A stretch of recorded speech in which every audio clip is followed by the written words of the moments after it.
Em nome do Pai, do Filho e do Espírito Santo. Amém. Amados irmãos e irmãs, é com muita alegria que nós estamos aqui para juntos estudar e meditar o Evangelho. A igreja nos apresenta para esta quarta-feira da primeira semana da Quaresma. O texto dessa quarta-feira se encontra em Lucas 11, de 29 até o 32, que nos diz assim: Naquele tempo, quando as multidões se reuniram em grande quantidade, Jesus começou a dizer: Esta geração é uma geração má. Ela busca um sinal, mas nenhum sinal lhe será dado, a não ser o sinal de Jonas.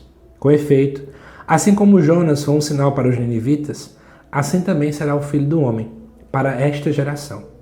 No dia do julgamento, a Rainha do Sul se levantará juntamente com os homens desta geração e os condenará, porque ela veio de uma terra distante para ouvir a sabedoria de Salomão. E aqui está quem é maior do que Salomão. No dia do julgamento, os ninivitas se levantarão juntamente com esta geração e a condenarão, porque eles se converteram quando ouviram a pregação de Jonas. E aqui está quem é maior do que Jonas. Amados irmãos e irmãs, vamos lá. Eu expliquei na primeira leitura o contexto bem profundamente dos ninivitas. Eu vou retomar alguns tópicos aqui para iluminar o Evangelho. Primeiro, Jesus fala com a multidão. Para os evangelistas, a multidão sempre se refletia nas pessoas que não, como é que eu posso usar a palavra? Não eram discípulos, ou seja, elas não aderiam ao projeto de Jesus. A multidão geralmente era compreendida por um grupo de pessoas que estavam por estar.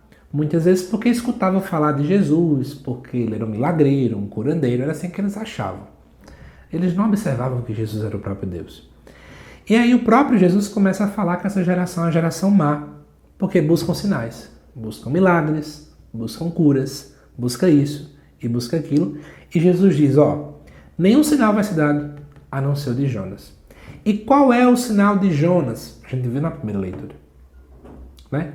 Aquele sinal ligado à conversão, ao arrependimento, isso já é suficiente. E aí, o próprio Jesus fala no versículo 30, Jonas foi um sinal para os ninivitas, o Filho do Homem também é para essa geração. É interessante, né? Tem muitas similaridades aqui.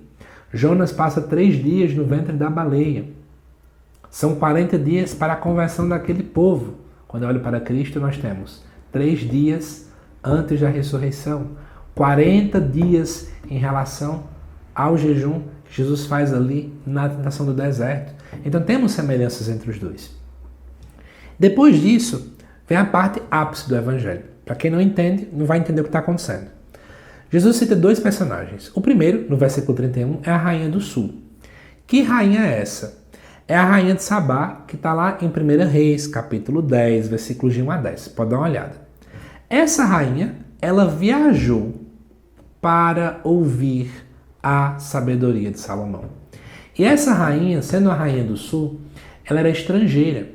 Então era uma pessoa que muitas vezes os judeus naquele tempo diziam assim, como você é estrangeiro, você não presta, você é uma pessoa pagã, nós não queremos ter contato com você. Mas aquela rainha que estava longe, ela se aproxima então, somente para ouvir a sabedoria que provinha da voz de Salomão. Ou seja, uma pagã fazendo isso. Então Jesus usa o primeiro elemento, que é um elemento visto de modo muito negativo pelo povo. E Jesus fala, olha, preste atenção, né? No dia do julgamento, no final dos tempos, a Rainha do Sul vai condenar o povo atual para dizer assim, ela está melhor do que vocês. Porque vocês estão me vendo, eu sou o Verbo encarnado. Vocês me veem, vocês escutam minha palavra, eu explico para vocês e parece que entra por um ouvido e sai pelo outro.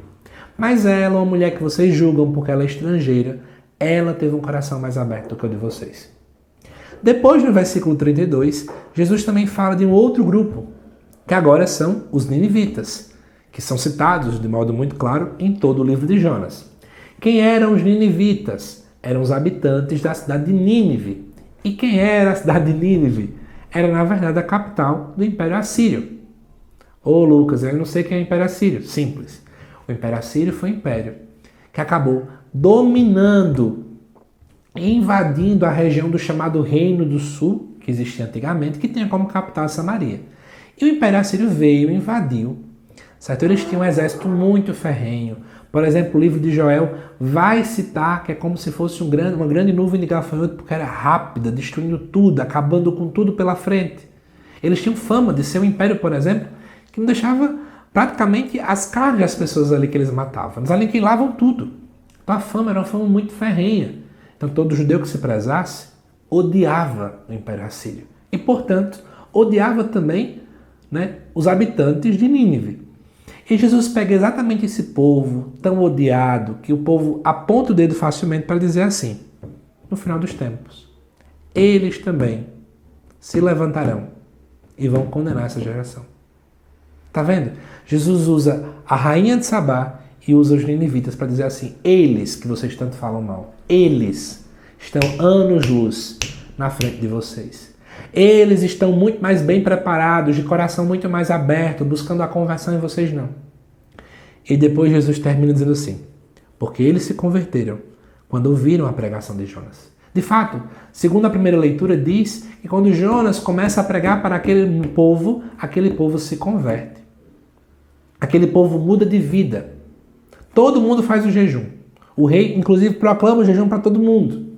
Inclusive, o próprio rei também faz. Ele se veste de cinza. A primeira leitura foi muito clara nesse aspecto. E Jesus vai e solta uma, que é o último versículo. E aqui está quem é maior do que Jonas. Ou seja, Jesus é muito maior do que Jonas. E aquele povo não busca uma conversão. Vamos fazer uma reflexão rapidinha sobre isso? Para refletir comigo uma coisa. Mas, irmãos e irmãs, a gente olha para a Bíblia, por exemplo, a gente vê vários personagens que tiveram conversões. Os profetas, né? Pessoas que se arrependeram. Lá no Antigo Testamento, por exemplo. Essas pessoas não viram Jesus face a face. Essas pessoas não tinham a Eucaristia. Essas pessoas não tinham a Bíblia como a gente tem. Não tinham um catecismo na Igreja Católica para nos nortear como nós temos. Esse povo buscou a conversão. E nós? Já experimentamos a graça da ressurreição de Jesus. Temos a Eucaristia que nos alimenta, a Eucaristia que nos dá vida, a Eucaristia que nos dá ânimo, força. E parece que a gente vive como se não tivesse nada.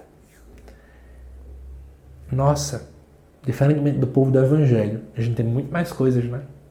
E ainda não buscamos uma conversão. Muitas vezes, finalizo dizendo isso, parece que a gente só procura sinal. Ah, eu vou somente para a igreja se for o padre fulano que vier, porque quando o padre fulano fala, eu choro, eu me arrepio. Ah, eu só escuto fulano de tal em pregação, porque quando fulano fala, eu choro, eu me arrepio. E eu acho que o choro e o arrepio é um sinal da presença de Deus. Sabe qual é o verdadeiro sinal da presença de Deus? Conversão. Famílias unidas. Mudança de vida. Busque verdadeiramente em você também ser um sinal. Busque a mudança autêntica de vida. Quando nós buscamos isso verdadeiramente em nossa existência, aí nós vamos estar indo contra aquilo que Jesus tanto criticou nesse Evangelho. Tá bom? Espero que você tenha gostado desse estudo, desta reflexão. Eu te aguardo nos próximos vídeos aqui do canal. Até mais!